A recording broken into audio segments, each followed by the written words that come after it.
Welcome back, everybody. I'm Jay. He's Maddie. This is the Yankee and the Brit, and we're going to talk some Matt Rhule and some roughing the passer. Roughing the passer. Yes, Chris calls it nothing the passer, but let's talk about this. we're going to talk about tackling the quarterback because that's illegal now in the NFL for some reason. And Please don't hit Tom Brady. That's all we're going to be talking about a bit later on. But first, we're talking about the sacking of Matt Rhule. And first of all, let's just give our condolences to Matt Rhule. It's sad when anybody gets sacked and loses their job. But I think we all saw this coming. is it sad when you're still guaranteed 40 more million no matter what? Yeah, exactly. I'm not. So now he gets paid 40 million to be on vacation. I don't really feel bad for him. Yeah, yeah, and I mean he's gonna get a college job pretty soon. I think they've done him a solid. I wore the hoodie on purpose, Matt. Matt, buddy, Matt, buddy. We need a coach. We just fired ours, Matt. All right, sorry, Maddie. Go ahead.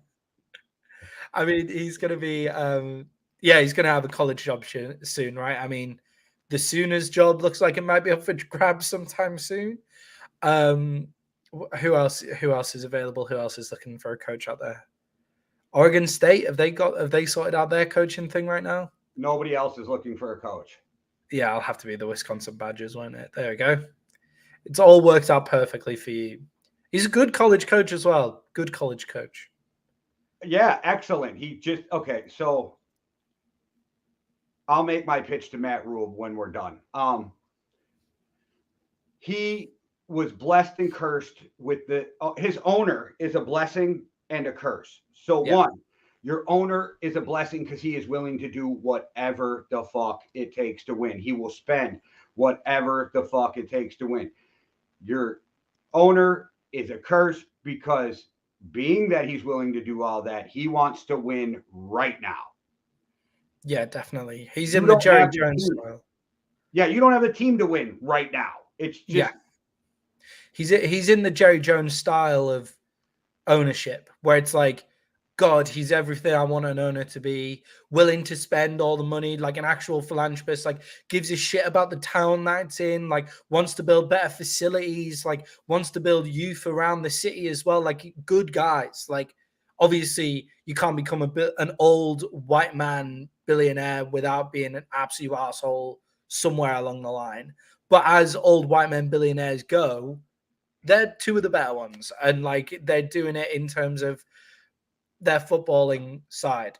The only issue with that is they decide they know everything about football. They want to actually be involved. He's like the reason that they have two quarterbacks of exactly the same standard by the look of it. But I mean, that's probably being a bit harsh on Baker at the moment. But the reason that they have two quarterbacks is because he wants to win right now. There is no need to take on Sam Darnold earlier. There's not really much need to take on Baker Mayfield because you don't have any roster right now. You have no roster whatsoever. So blessing and a curse, I totally agree.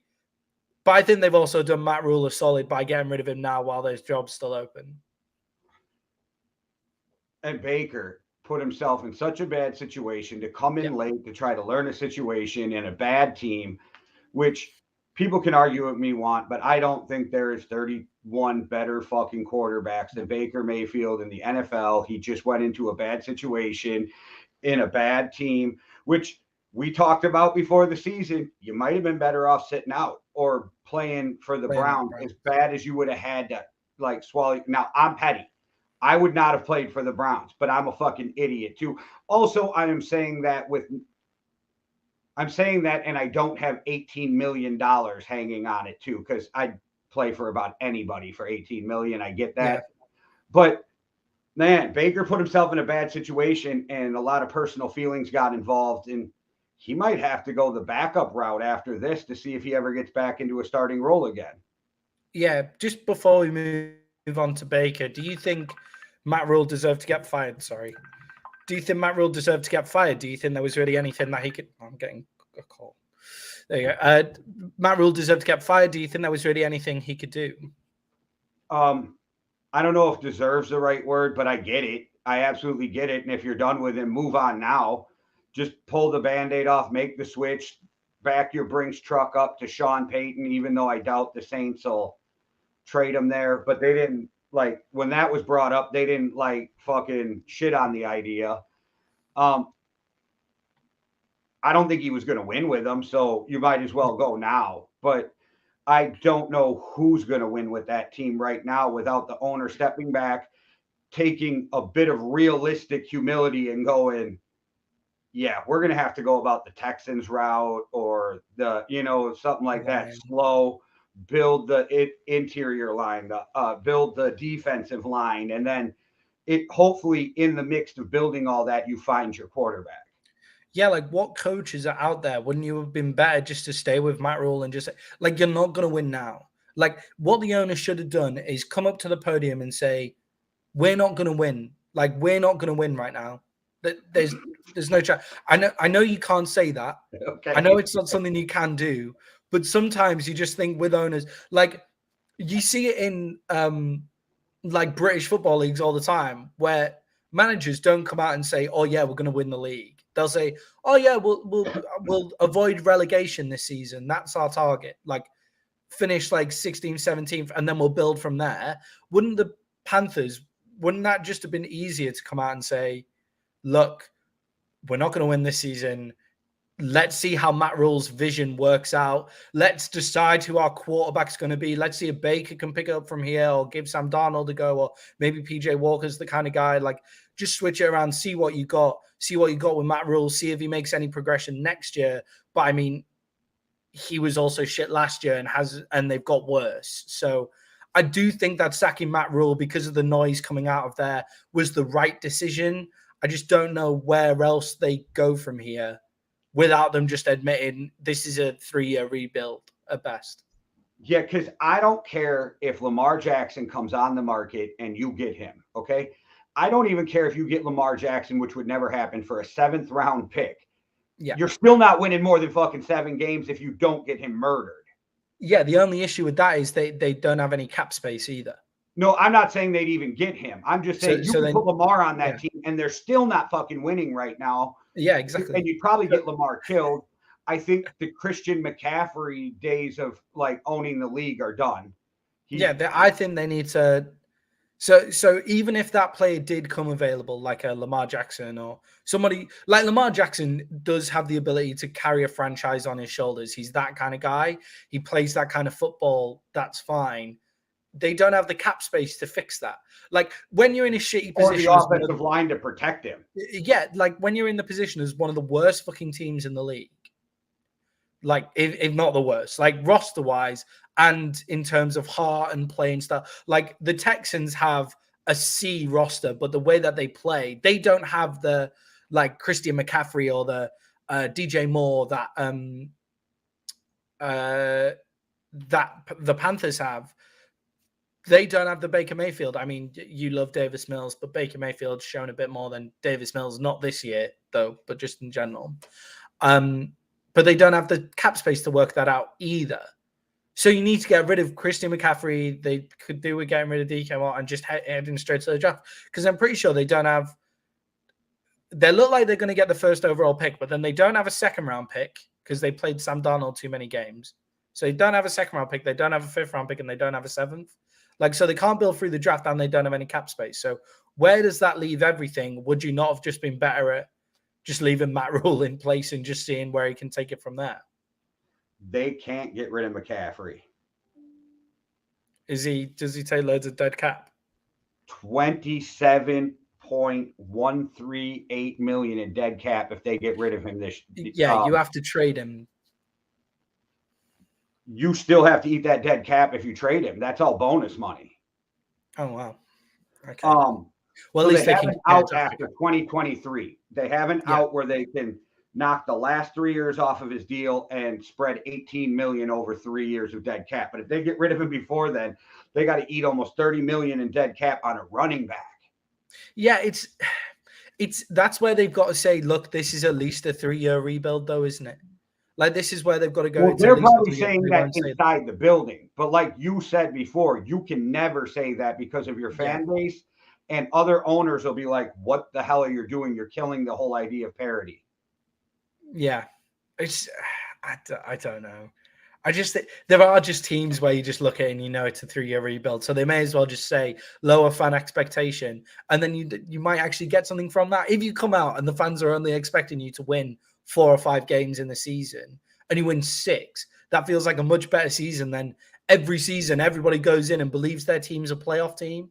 Like, instead of just doing that, why not just lower fan expectation, get a bit of positivity around the building for getting 6 wins? Like, if the Carolina Panthers get 6 wins this season, I'll be amazed. They're the worst team in the league by a decent amount.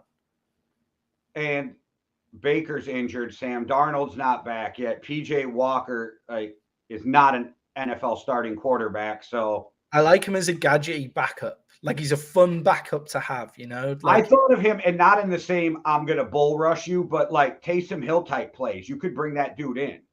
yeah, I mean, he's a bit smaller than Taysom Hill. That's why I said not bull you over plays. But I mean, you could do some gadgety shit where he could run the ball, throw the ball. You could use him on fakes. You could almost run a wildcat offense with him. He's a lot of fun. And you don't have a Tom Brady or an Aaron Rodgers, so you can take that starting quarterback off the field for plays and put him in without having somebody complain. Yeah, and bringing in PJ Walker for a few games before Sam Darnold comes back, because I think Baker might now be done for quite a few games now. I think they're gonna let PJ Walker play, see what they've got with PJ Walker, and then they're so many put Sam injuries. Darnold in. Is it a thumb? Is that what Baker's got? I can't remember. There's so many injuries in the Well, he had like a boot on, didn't he? He had like a walking boot. So it's his foot as well. But it's Dak, that's his thumb. So I knew that, but there's somebody who's got an injury like Dak's, but it didn't break. But I can't remember who it is. Yeah. Well, Baker's just so, but I think they might just say, even if Baker could play like in 2 games' time, they might just let Sam Darnold see what they've got. Like, they may as well. Baker's not fitting in that system at the moment anyway. I'm not saying that Sam Darnold's better than Baker Mayfield. I'm just the best thing that could happen for Baker is to sit out the rest of the season and that team win like 1 more game. And then they're going to be like, dude, other teams are going to be like, well, we really need a quarterback and you can't really blame Baker for that. So he might, in that case, sneak into a starting job. But I think he's going to be a backup next year somewhere. Yeah, the only issue is with Baker Mayfield as a backup is he is not a backup kind of guy. It's the same thing as with Cam Newton, wasn't it? Like, you don't bring Cam Newton in to be a backup. Like, they've 2 bigger personalities around the locker room. Baker's, like, there's got to be an admission with the backup to say, I'm the backup. You can't see Baker Mayfield going into a room and not, like, just trying to walk in and immediately just go, right, I'm going to be the starting quarterback. I want to win this job, which is fine. Like, go out there and win the job, but then you've also got to be there to help. Like, he's got to back up. He's got to back up a superstar. Like, it's got to be somebody who's unbelievable. Like Tom Brady. If Baker doesn't humble himself to back up, then you're just out of the league. And would you rather not play? Because if that's what you want to do, then go home. Like, and I feel that was an unfair comparison because I would way rather have Baker in my locker room than Cam Newton. I don't know. I don't know. Yeah, maybe more than Cam Newton. Cam Newton brings Cam a lot Newton is not the 40th best quarterback in the NFL right now. Yeah. No. Cam Newton's not as good as Cam Newton deserves to be out of the league in terms of ability as well. That's okay. Different. I misunderstood you then. Okay. Yeah. No. That's different. I meant when Cam was first coming out of Carolina, and everybody was like, oh, just go play backup somewhere, Cam. I was sat there just like, that won't work. Like, he has to be the star. And I think Baker's the same. Like, center of attention, star kind of guy, which may be difficult. But I mean, if you send him to a place like Tampa for a season, Tom Brady's last season or whatever, and then has a clear route to going to play, then maybe that would be a better move for him. Green Bay, because I think Rodgers is done after this year, and I don't think Jordan Love's a starting quarterback. But no, definitely not. But you know what I mean? It has to be one of those teams where he has a clear path and he's behind a superstar. Something we've been chirping for since the offseason. Maybe he'll end up in Detroit. After Jared Goff's last game, how wild is it? Doesn't Jared Goff seem like a ridiculously smart quarterback? Like, just like talking.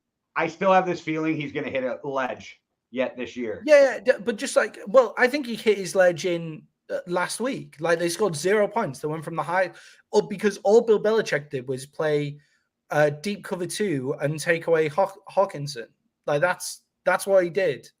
And Jared Goff just looked like shit. Like, honestly, it doesn't look like it's that hard to confuse Jared Goff. Why isn't Baker Mayfield in a Washington Commanders uniform right now? Can't be doing any worse than Carson Wentz. Ring him up, Okay, since you brought it up, I got to say this. I got a real problem with fucking Ron Rivera. Backing the bus over your starting quarterback. I don't care if it is all, and I don't think it's all his fault. I'm on the Chris Sims bandwagon of you got way too much shit going on over there to blame one guy. Oh, but, yeah, definitely. The Commanders are fucked. Like, how do you fucking, like, as a head coach, come out and a respected head coach and back up over your fucking starting quarterback? I don't get it. Yeah, Carson Wentz is an easy hit, isn't he?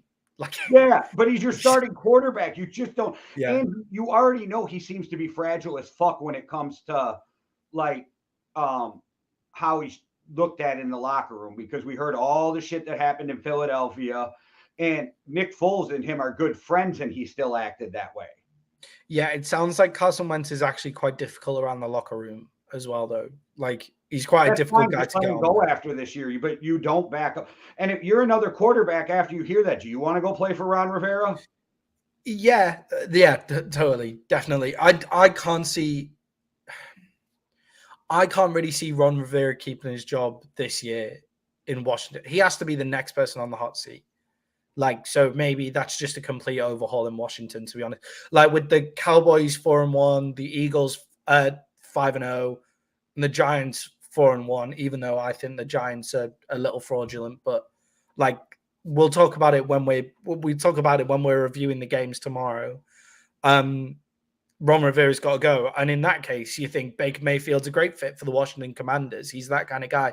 But also, the Washington Commanders are going to have a top 5 pick, so they're probably going to take a rookie quarterback in the draft, because there's a few good ones coming out there as well.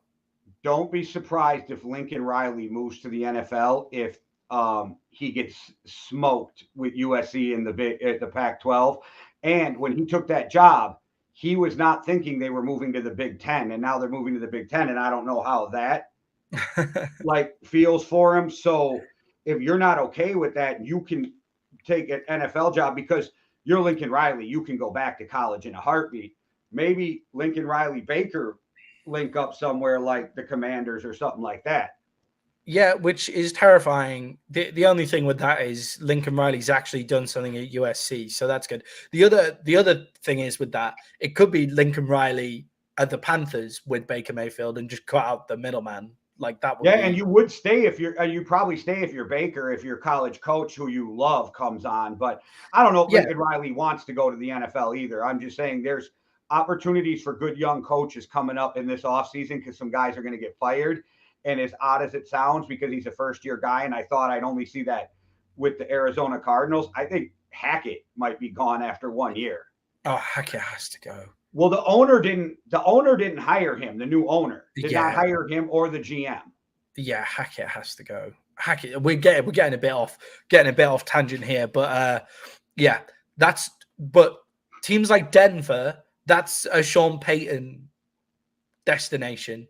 Teams like Carolina are a young coach coming up from somewhere else. Like, Sean Payton's not going into Carolina, is he? But Sean Payton would happily go into Denver or the Cowboys if we don't make the NFC Championship game again, or like places like that, which then would make Mike McCarthy available, who would then go to Denver. Well, before we move on to some refs and stuff like that, I really got to just focus on the camera and give a little speech here. So, Matt Rhule, Wisconsin is a beautiful destination. We have lakes, we have rivers, we have fishing, we have hunting, we have trails, we have nature. We have great Midwest hospitality, and we have a great running back, a great offensive line, and a great defense. We have been led by an inept coach. We need you to come in and take over this offense, bring in a 5-star recruit at quarterback, and help us win a national championship. When you do that stuff, I feel like I should just go like,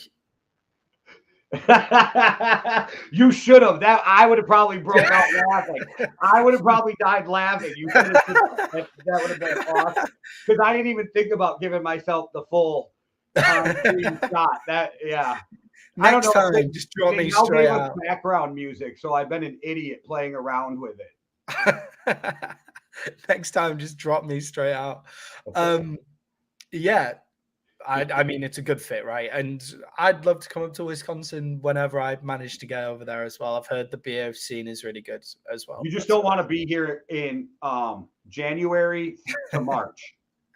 Oh, good. Just around football season then. But Well, December's cold, but it's not like really snowy. Yeah. But January gets really snowy and wet. And then all the way to March, it's like the seasons don't know what they want to be. So, like in the morning, it's winter. In the afternoon, it's spring. And then the evening, it's fall. It's weird. Yeah, and I mean the beer scene does sound like it's really good though. Like We're going to brewery tours. That's what I've heard about Wisconsin, like a good beer scene. So there's T-shirts out there, Maddie, and I will get what you want if you come here. It says "Drink Wisconsinably." Perfect. Right, let's talk some referees. Some referees who look like they've not been drinking Wisconsinly, or maybe have been drinking Wisconsinly actually. With some of the calls, some of the double stuff that they were seeing, their vision must have been blurred, is what I'm getting at. To be calling Tom Brady for roughing the passer, that was ridiculous. Yeah, it's been happening though, and something's got to change. We saw it a week ago with the Bills. We saw it with Kansas City. Like, what the fuck was Chris Jones supposed to do? Like, the only thing Chris Jones could have did was not tackle him at that point. And I got a big problem with the fact that he stripped the ball and had possession before he landed on him, which means by rule, turnover, 15-yard personal foul, still get the ball. But no, and you know me, I picked the Raiders as that upset pick, and we can get it. We'll wait till Thursday. I'll get into some dumbass coaching decisions. But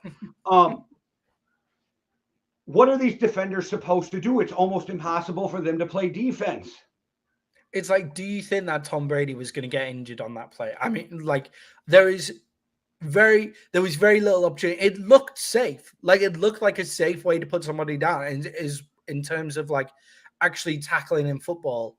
Like, one, it's not unnecessary roughness. That's ridiculous. It wasn't unnecessary. It was a normal tackle. If that was anywhere else on the pitch, it would have been totally fine. And I guess that's the problem that I have with quarterbacks. I get it when they're unprotected and they're trying to pass down the field, but when they're backing out, when it's a hit up here, not down at the knees or anything like that, they should be able to be tackled almost like anybody else on the field. It's getting a bit far now. But when Justin Herbert gets smoked and have his ribs broken, like, that's not unnecessary roughness. That was far rougher than what Tom Brady got, Marcus Mariota takes exactly the same sack about 15 minutes earlier in that game, and nobody says anything. So I think there's a bit of a Brady factor. You're not allowed to touch these guys like Brady, Rodgers, even Josh Allen. Like, even Josh Allen, you're not allowed to touch Josh Allen, even though he's bigger than most linebackers that he plays against. And Derek Carr gets the benefit of the doubt because he's an OG and been in the league for a long time. Yeah, like, they take care of the older quarterbacks more than the younger ones or the running ones. If you're a superstar or you got enough time in the league, it seems like they protect you more than other guys. Which is just stupid to me. Like, it doesn't, like, I get it in terms of a business decision, but when you're actually refereeing out on the pitch, it shouldn't be a business decision. And this is the second game that same referee has cost the team an opportunity to win the game. And the Falcons look like they had all the momentum. They look like they were on the way back. The Buccaneers just seemed to stop playing football in the second half, which again we'll talk about tomorrow. If you're watching this video, we do a pre-game show before Thursdays where we review the last week and preview the night. So come and watch that tomorrow. And I'm pretty much convinced that we'll be better than the game. So check us out. Yeah, I mean, some of the talking heads are just like fucking ridiculous. So it just doesn't make any sense to me. What do they do though? The NFL, I know that the refs got a union and you got to negotiate it and all that shit, but there's almost got to be something like, if you make that egregious of a call, you don't get to ref or get a paycheck for a couple of weeks, like something. Yeah, I mean, make them full time. Like, they've got, like, I've been on this for a long ass time now. Like, NFL refs should be full-time workers. They're only part-time. They only get paid as part-time. It should be their job all year round. They should be focusing on improvement in the off season and things like that, rather than going and reffing any other games and that kind of stuff. And it just has to be an NFL-wide concerted effort to say, yes, we want to protect our quarterback. It's just the fact that Tua Tagovailoa gets absolutely smoked, concussion. Tom Brady gets flipped over in a tackle, and that's roughing the passer personal. And then they overcorrect because Teddy Bridgewater gets a fucking breath blown on him, and they're like, "You're out for the game." Because when you told me Teddy was out, I didn't see the game. After I saw that hit, I'm like, "Fuck, is Teddy out for that?" Yeah, I mean, I get it. I get that. I'd rather that happen than it the other way around. But yeah, I would lose my fucking mind if that was Kirk Cousins. Yeah, I think I'd rather the overcorrection though, and eventually get it right from the overcorrection. Well, how about just common sense, though? That's where they lack all this shit, right? Like, I feel like so much of this can be fixed with common sense. And why doesn't the NFL get it right where, so that these calls, okay, to the NFL refs, besides a handful of stupid calls that really affected games, you guys are doing fucking great this year. Yeah. I've seen some eyeball calls that were on, and I don't know how they caught it with, you know what I mean, with how fast the game is. And so they're better than usual, but the calls are so affecting the game so much that at some point the NFL's got to get it right and have an earpiece where they're just like, pick the fucking flag up, pick it up. Yeah, definitely. They need some sort of, but they have a review system, but you're only allowed to review certain calls. That's what I don't get. Like, we have VAR now in the Premier League, and in rugby and cricket, it's been a thing for a long time where it's virtually assisted refereeing, right? And they take the refs over to the monitor to have a look. So at things that are going to really affect the game, so something like a potential red card or whether it was a goal or not, like offsides, things like that, they go over to the monitor, they check it out, they can change which way they want to go. And the Premier League doesn't have it perfect. Rugby and cricket are better examples of it. But things like a 15-yard penalty, not turning the ball over, that means the game is effectively ended. That should be able to be reviewed. That should be something that should be able to be reviewed. Tell us that they're doing it is my point. They just need to do it, right? Like, if there's something egregious, somebody should be in their ear and go, huddle up, act like you're fucking talking, and then come out and go, there was no foul on the play, right? Like they do sometimes anyway. You don't got to make the refs look stupid. It doesn't have to be a replay system. The NFL just needs to get it right. There's way too much money. There is way too much gambling money out there for them to get it wrong at this point. And there's crazy conspiracy theorists who literally believe the game is rigged. Yeah, I mean, the fact that it's Tom Brady really brings this to a head, doesn't it? The fact that it's Tom Brady, that was the one who got sacked, and you're not allowed to touch Tom Brady, and all of those kind of jokes are flying around. I think it's an interesting dynamic, that kind of conspiracy theorist style that people are talking about. Could you imagine the owner meeting, Maddie? Could you imagine being at the owner meeting and Goodell standing up and go, all right, guys, we're going to give it to the Patriots again this year for the 6th time. That's what we're going to do. Like, no other owner is going to be okay with that. So the idea that the games are rigged is just baffling to me. We all know if it was rigged, Jerry Jones would have paid for more Super Bowls than anybody else will have. The Vikings would have bought a few too, because our owners got tons of money. You know what exactly. I mean? Like Jerry Jones. Jerry Jones would have just gone down and look, you can have my entire fortune for one more Super Bowl. Like, that's well, I just need one more Super Bowl without Jimmy Johnson. Like, that's what I need, right? Before I die. That's what Jerry Jones would be saying. He'd be laying that money down. So no, it isn't rigged.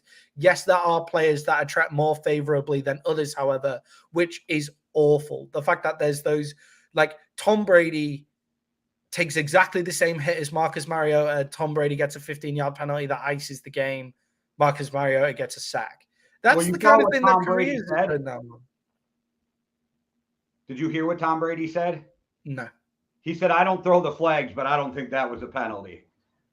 Exactly. Well, then fucking like, and then it's shit like that. It's shit like that that really Aaron annoys me. Rodgers Like, came because, out yesterday and dumped on some of those calls too. Like those aren't penalties. We are football players. yeah, hopefully they'll correct that this week. They have been doing a good job at correcting week to week. I think the referees.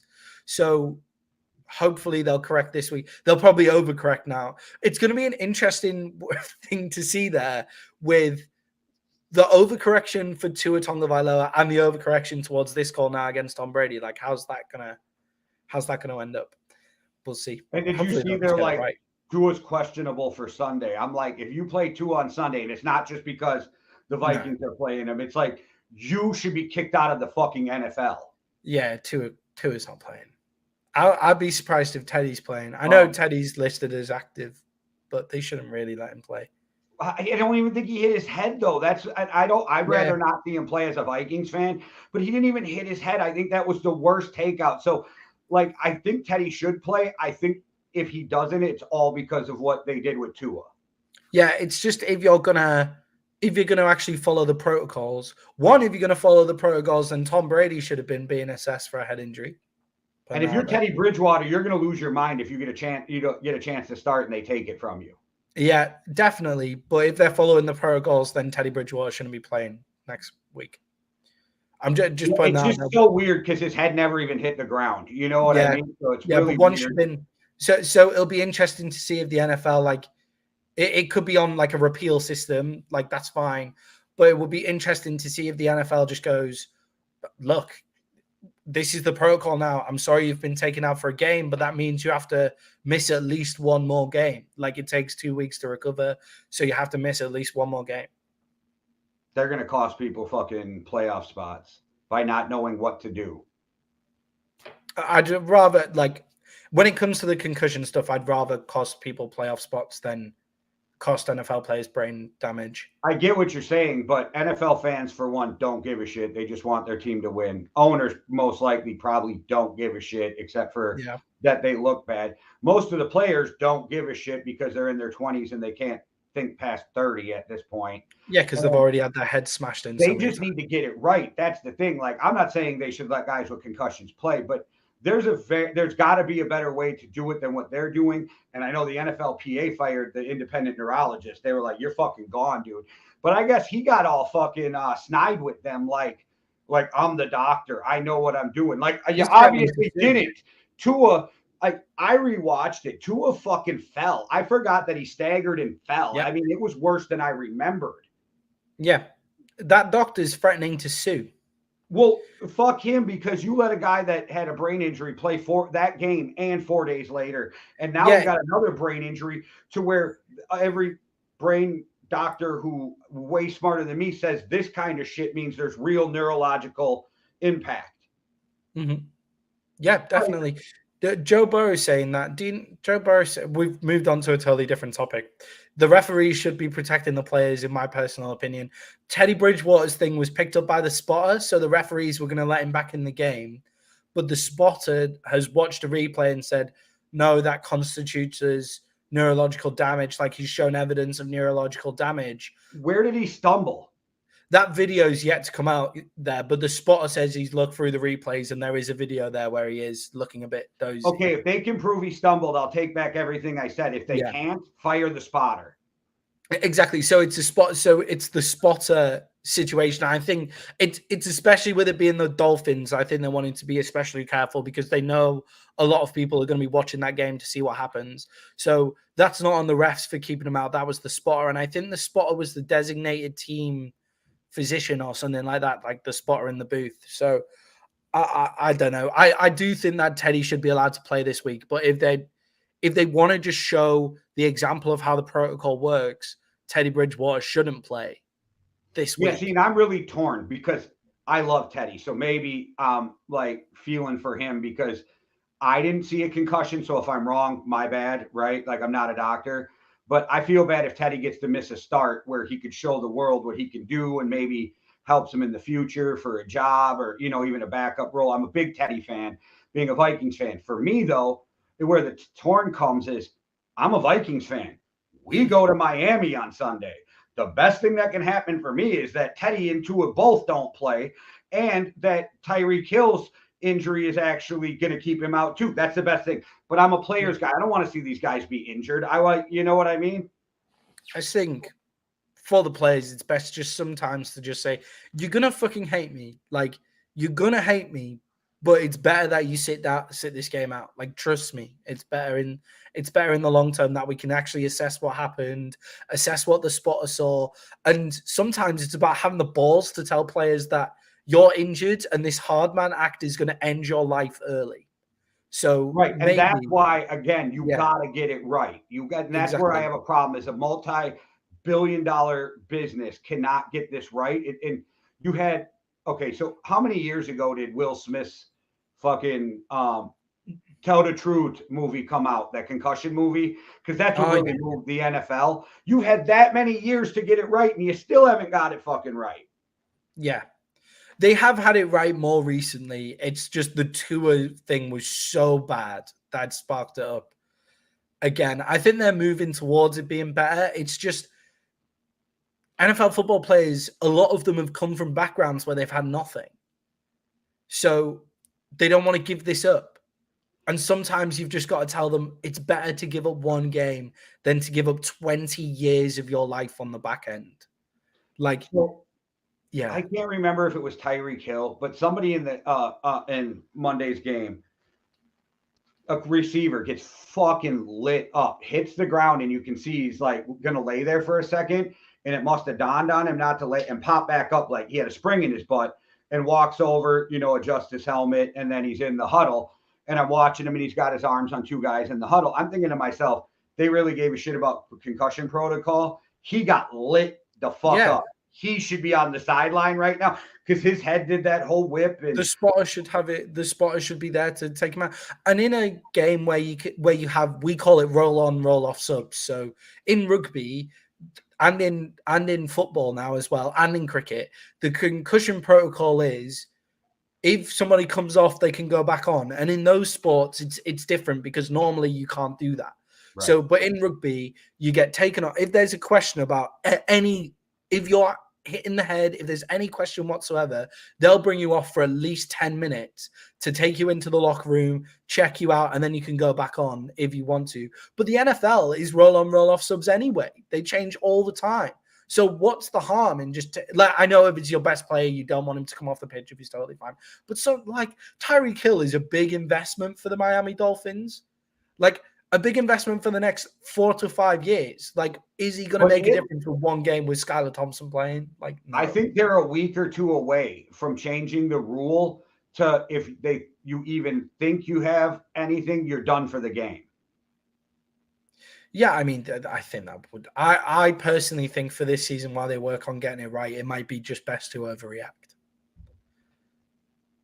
But then, obviously, you have some team a game, though. It makes the whole league a fucking joke. But yeah, I mean, you're playing a game where people tackle helmet to helmet without thinking of their own safety, like or thinking of anybody else's safety. Years in the U.S. See, I think and I'm not saying they shouldn't be careful. I think we're differing is fans in the U.S. will lose their fucking mind, and they're crazy enough to boycott if they think that they'll lose money if they cost a fucking team. Say they cost a team the Super Bowl, and they're going to call them a fake champion. The other team, they're going to be pissed off at the NFL. People like it. They do weird shit over here, and they boycott shit and really stop spending their money. And I think that's what scares the NFL the most. And I'm telling you, I'll be mad if Kirk Cousins lands on his shoulder like Teddy Bridgewater did, and they pull him from a fucking game. Yeah, I think it's just like I think Teddy Bridgewater is unlucky that he plays for the Dolphins. I don't think I agree, and I'm hoping that was. I don't think it would have necessarily been as bad if it wasn't the Dolphins a week after all of the shit with Tua happened. And let's be fucking real. Teddy Bridgewater has been concussed before, and Teddy Bridgewater has a history of being easy to injure. So I think his own reputation would be. Random question for you. So let's say they change. Let's just take an argument. They change the protocol to where if they even think you're anywhere near a head injury, you're done for the game, right? What do you do with Josh Allen? You tell him do not fucking run. do not run. Because if you get smoked, they're going to take you out the game, and then we're not going to be able to win this game. Yeah, I think that comes back to where we started this chat on the refs then, really, doesn't it? Because quarterbacks seem to go by reputation a lot of the time. Like, you're allowed to smoke people like Marcus Mariota, Lamar Yeah, but Jackson. Josh Allen doesn't slide. That's what I'm saying. So you tell him you can't run as a coach because as a defensive player, now I'm just trying to hit you hard so they think you have a concussion and you're out of the game. Yeah, I think that's just where that might be it. Do you know what? That sentence is why the NFL is different. Like, NFL players will win at all costs. And I think in other sports, there is more of a focus on, and this isn't a commentary on anything else rather than just like this. A lot of these NFL players grew up with nothing and they've now got everything and they'll do anything to keep it that way. And I think it's like the coaches fire everybody up this way. I think people like Bill Belichick have been known cheats, and Tom Brady, I know the Deflategate is dodgy, but like, I'm not saying whatever. that they haven't done some shady shit. I'm just saying people don't have all the information. Yeah, it's just NFL players would think to hit Josh Allen in the head to keep him out of the game. I didn't mean it like that. I meant like I'm just going to blow you up legally as hard as I can so that they go, well, I think they want to do that. Head injury, take him out. Yeah, well, I think they do that anyway. Like, I think that's a problem with NFL tackling. Like, NFL tackling is more based on blowing people up than it is actually getting people to the ground a lot of the time. It's not the way that they tackle is not the best way to get people to the ground a lot of the time. Sorry, I thought you were saying like target Josh Allen's head region to make it look like he's hit his head at some point and then take him down. I just meant if any guy even seems to have any head problem, he's out. Well, the harder I hit Josh Allen, if I knock the wind out of him and it takes him 4 seconds to get off the ground, they're going to be like, oh, Josh Allen has a head injury. He's done for the game. Yeah, I think they've got a head injury. He's done for the game. Yeah, I think the NFL just need to, maybe it would be good to go to other sports like rugby and just see what they do. Yeah, I was just thinking, and the only other sport that I can think of where they're that competitive is hockey. Yeah, I mean, hockey players are a different fucking breed, to be honest. But the NHL, they're gangster. But it's the only other sport I can think of where like they would like literally in their head go, "I'll just take his knee out to win the Stanley Cup." Yeah. They will. They would do that in the NHL. I think in the NFL, like people would do that. Like I think it's a bit different to other sports. I think what the NFL could do is just admit that they're not the best sport in the world at absolutely everything and go learn from other teams. So like send team doctors to the Rugby World Cup or something to see how they operate. Send your apprentice every team. Professional sports league. Yeah, exactly. It's exactly the same. Like there should be more focus on how NFL players condition themselves in rugby. So rugby conditioners should go look at how NFL players condition themselves. NFL should go look at how rugby uses technology and how they look after their players and how the players' unions kind of work over here and those kind of things. I just think it'd be good. And also figuring out lateral passing. I think there needs to be more lateral passing in the NFL, but that's a different topic. And the NFL should thank God Tua did not die on that field because 14 high school kids a year die from double head injury in high school football in the U.S. Yeah, it's that's where coaches really need to just stop. Like, yeah, the problem is those coaches are so worried about their next job in certain places. Yeah, that they don't care about the kid themselves. Yeah, that's a whole nother. Let's discuss it. And then that's where I get the whole thing about like targeting people to take them out of the game. Like people would do that. Yeah, I think that's a coaching issue. But the referees can have control of it. The referees need to see if somebody hits their head on the ground, they need to go. I don't care who the fuck it is, go take them out of the game. But make sure that they just take them out of the game. Wait for the spotter to check everything before you let them in. That'd be the way to do it. You may as well get the medical staff to look over it as well. Like take them out of the game. Right. Yeah, exactly. But no, everything you just said was boiling down to get it right. Like just get it right. Just get it right. you know. But overreact until you get it right. That's how I personally feel about it. I feel like they have enough money where if they just literally sat down, poured their money into something, they could have it right in 2 weeks. Oh yeah, definitely, 100%. Yeah, The but NFL problem is it's never proactive. It's always reactive. yeah. So is the only way to protect players to give other people 15-yard penalties, like unnecessary roughness penalties, like they did for Tom Brady? No, it's not. I don't think it is. Like, if you hit somebody legally and they get a concussion off that, you shouldn't have a penalty against you because the other guy's got a concussion. Like, I don't think that's. I'm still wondering when tackling the quarterback became against the rules. Yeah, there were some hits on quarterbacks that were questionable this week. I think it was just that's the problem, isn't it? Like, that's what the problem boils down to as well. Why Marcus Mariota gets hit in that game a bit earlier in exactly the same way, doesn't draw a penalty. Tom Brady gets hit, gets the penalty, and that penalty ends the game.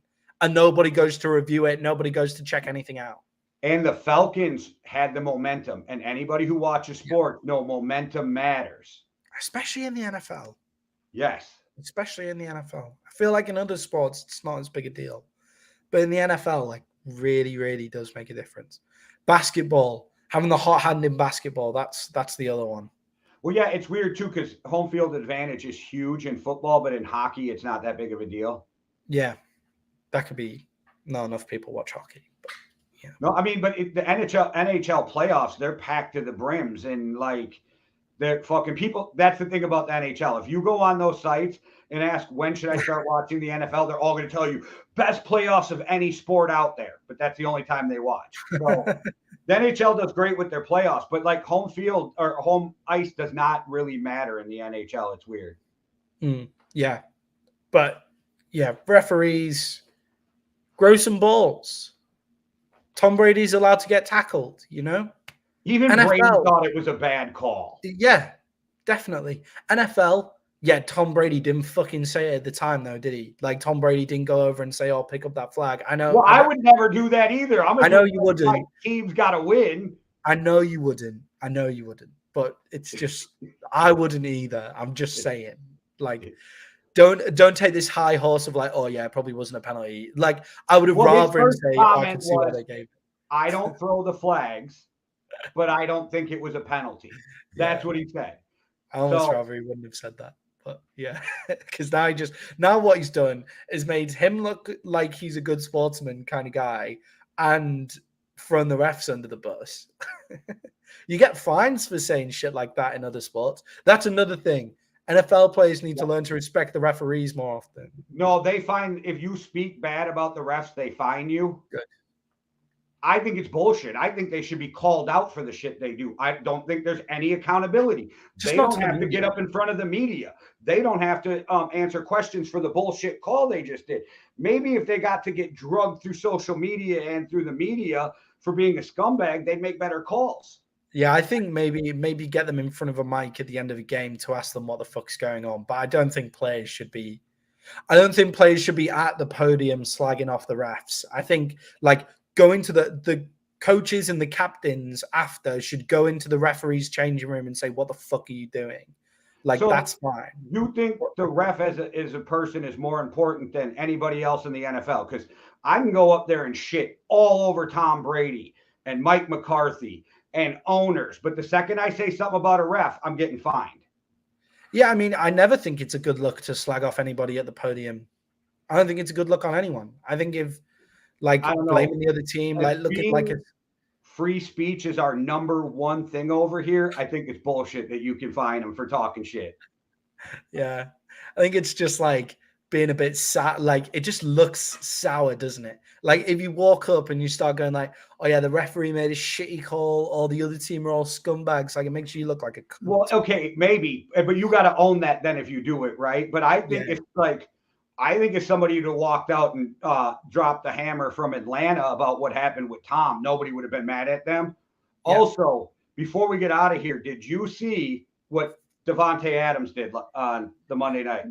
Yeah, I mean, that should be in my personal opinion, he should miss the next game. He was charged with misdemeanor battery this morning. Wow. I think that's a little harsh for the courts to get involved because maybe. only because I watched Myles Garrett try to kill Mason Rudolph and 0 charges came from that. That's Aaron Donald double wielding helmets at practice like that. Yeah, that's a bit fucked up. That means the cameraman's gone and like press charges, maybe. Press charges. Yeah, because he wants to sue Devontae for a bunch of money. He wants that money. Yeah, I mean, he could have. I ain't even mad at him. I don't know if it should be criminal, but sue the shit out of Devontae because Devontae did something. He should have never laid his hands on him. And sometimes the only way to teach a lesson is to hit him in the pocketbook. Yeah, you don't need to fucking take it to court though, there, do you? You just need to go up to Devontae and say, "Hey, man, like, $100,000. I'm gonna sue you. Give me this amount of money." And if he says no, then sue him. Like that's the way that it goes. I think Devontae Adams is a generally nice guy. Like I agree. I think that's very out of character for him. So I think misdemeanor battery is a bit harsh. Like, I'm sure it'll get dropped down to some city ordinance, a fine, and maybe some community service. Community service, yeah. He'll be dropped down to a city ordinance. It doesn't even go on your record. Yeah, and he does a shit ton of community service anyway. Right. He's a good guy. Like Devontae Adams is a good guy in the NFL. I think he should I think he should get fined, miss a game, but I don't know whether the court's getting involved. And then all that fine should go to the cameraman. Maybe I'm an asshole, but I don't even think he should be suspended. Yeah, like I get why people don't think he should be suspended. I just got to teach him. I get it. If they suspend him, I will not be mad. If they don't suspend him, I will not be mad. Oh, yeah. I'm not going to come on here and make a separate video about being pissed off either way. Like that would be great. I can get you some pissed off music maybe for the background. No, that's fine. But yeah, the NFL need to sort out their rulings. They just need to become more consistent with everything. If they're more consistent, then they're like, that's it, isn't it? That's what it comes down to. NFL's consistency is poor. I think another thing for slagging off the referees, I do want to just reiterate, the referees are not full-time at their job. They're only part-time, and I think that's unfair. If you want them to be perfect, then try at least make them full-time. Okay, but that falls on the NFL, then not the player would be my argument. So yeah, I know, but like this guy's like a part-time, like he's a part-time guy. Like I just think they should always $100,000 a year. Oh yeah. No, I'm not saying that. Like yeah, but it's just I think they should have. I come from a rugby and cricket background where you respect you call the referee sir, or ma'am, while you're playing.